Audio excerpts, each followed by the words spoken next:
Hello everyone, it's Shane Kanto, your Wasteland reviewer, and I'm here to review Late Night. And I was excited for this film. I saw the trailer, it looked really funny. I love Emma Thompson, she's amazing, and Mindy Kaling's really talented. And she wrote this film, and this is directed by Nisha Ganatra, and it's about a young woman who's hired as a diversity hire onto the writing staff of a late night show hosted by Emma Thompson's character. And Catherine Newbury is kind of on the tail end of her career. They're trying to push her out. Things have been stale, and Mindy Kaling is trying to bring the life back into the show. And I loved a lot about this film. There are some shortcomings, and honestly, what really sticks out to me, some of the messages that it's trying to say are really on the nose, and they're like, bam, I'm going to hit you with a hammer. It's right there. There isn't a whole lot of subtlety involved, and honestly, this film is like an hour and 40 minutes and zips by really well.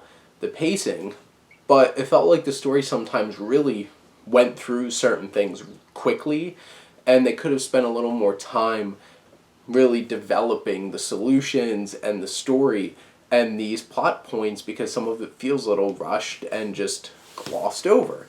One thing that I thought was very interesting, and this really isn't a positive or negative, is that this film really focuses on Catherine Newbury a lot, Emma Thompson's character. I assumed that this was really going to be focusing on Mindy Kaling's character, Molly, and what she brings to the table and her experiences, and obviously this is influencing Emma Thompson's character, but they spend a lot of time specifically with Emma Thompson's character, and her arc in this film is just as big or even bigger than Mindy Kaling's character's arc, and that threw me off a little bit. Did I complain? Not really, because Emma Thompson's great. She's great in this film. She really brings a lot to this film, and her chemistry with everybody, especially with Mindy Kaling, is great.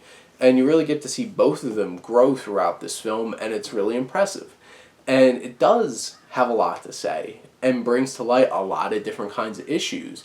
And honestly, the story's interesting, the conflicts are interesting, and I felt invested. I did care about these characters. I wanted both of them to have success, despite the friction and what was going on between them.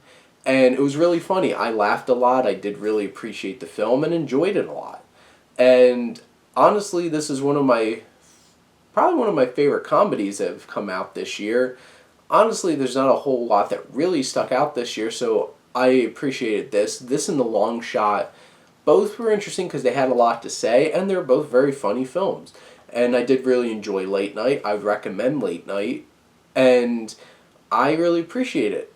I hope when you go check it out, you get as much out of it as I did and enjoy the humor, get some laughs, but honestly, spend some time really thinking about some of the things that they talk about in this film, because they're important and they're relevant, and it has an interesting commentary on media and entertainment, and that was something that really connected with me, and I really appreciated the look that they took with this. And being a YouTuber, those kinds of things were brought up in this film, and how they contribute to entertainment, and how things have changed, and how we have to evolve and adapt to it. But let me know what you think, and comment. Let me know, and let's talk some movies. And thank you as always for supporting your Wasteland reviewer.